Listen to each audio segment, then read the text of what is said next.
দেখতে পাচ্ছেন আমি আলু ভর্তা বানাইছি। তো কিভাবে বানালাম সেটাই দেখাবো। প্রথমে চুলাতে একটা কড়াই বসিয়ে দিয়েছি। তো কড়াইতে প্রথমে আলু সিদ্ধ দিয়ে দিয়েছি, কয়েকটা আলু কেটে সিদ্ধ দিছি।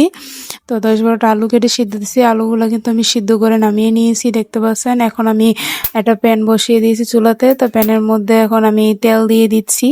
তো তেলের মধ্যে পেঁয়াজ কুচি দিছি। পেঁয়াজ কুচিটাকে একটু ভালো করে ভেজে নেব। তো আলু ভর্তা আমি কাঁচা পেঁয়াজ দিয়ে করবো না, ভাজা পেঁয়াজ দিয়ে করবো। তাই পেঁয়াজটা একটু ভালো করে ভেজে নামিয়ে নিয়েছি। তো এখন আমি শুকনো মরিচ কটা ভালো করে ভেজে নিব। তো দেখতে পাচ্ছেন শুকনো মরিচ দিয়ে দিয়েছি। তো শুকনো মরিচ কটাকে এখন ভালো করে ভেজে নিতে হবে। তো দেখতে পাচ্ছেন আমি শুকনো মরিচ কটাকে নেড়েচেড়ে ভালো করে ভেজে নিচ্ছি। তো দেখতে পাচ্ছেন শুকনো মরিচটা কিন্তু আমার প্রায় ভাজা শেষের দিকে। তো দেখুন শুকনো মরিচটা সুন্দর করে ভাজতে হবে যাতে ভর্তা বানাতে সুবিধা হয়, তার জন্য ভালো করে একটু ভেজে নিছি। তো দেখতে পাচ্ছেন ভালো করে ভাজা হয়ে গেছে মরিচটা। তো এখন আমি মরিচগুলোকে নামিয়ে নিচ্ছি। তো দেখতে পাচ্ছেন সম্পূর্ণ মরিচগুলো আমি নামিয়ে নিয়েছি। তো দেখুন মরিচগুলো কিন্তু ভাজা হয়ে গেছে, এখন আমি নামিয়ে নিয়েছি। তো এখন আমি মরিচগুলোকে ডলে নিচ্ছি লবণ দিয়ে, দেখতে পাচ্ছেন ভেঙে নিয়েছি। তো মরিচগুলো কিন্তু আমি প্রায় গুঁড়ো করে নিয়েছি। তো এখন এটার সাথে আমি পেঁয়াজটাকেও মাখিয়ে নিব। তো দেখতে পাচ্ছেন পেঁয়াজটা কিন্তু আমি মাখিয়ে নিয়েছি, পেঁয়াজটার সাথে ভালো করে মাখিয়ে নিয়েছি।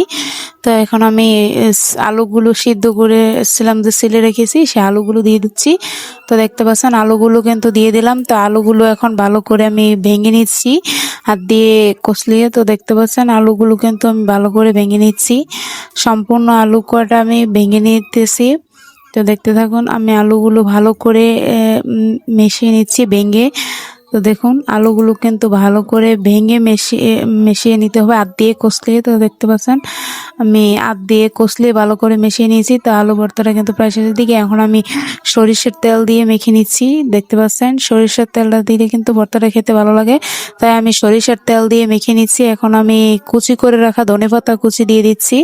তো দেখতে পাচ্ছেন ধনেপাতা কুচি দিয়ে আমি মেখে নিচ্ছি।